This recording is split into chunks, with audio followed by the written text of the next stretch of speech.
2 সেকেন্ডে এই ট্রেনটি পাড়ি দিচ্ছে 388 মিটার, অর্থাৎ এই ট্রেনে ঢাকা থেকে কক্সবাজার যেতে সময় লাগবে মাত্র 47 মিনিট।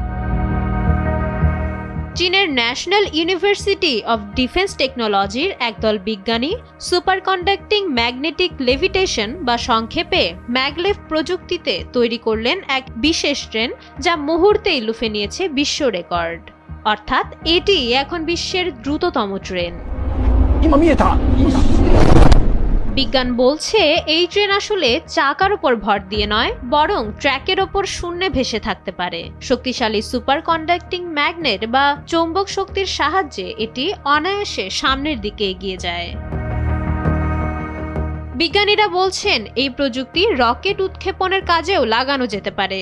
এই ইলেকট্রোম্যাগনেটিক প্রপালশন প্রযুক্তি আগামীর পরিবহন ব্যবস্থায় এক বিপ্লব আনতে চলেছে।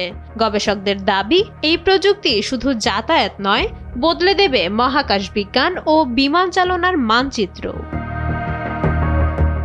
মাইশা মালিহা, সময়ের আলো।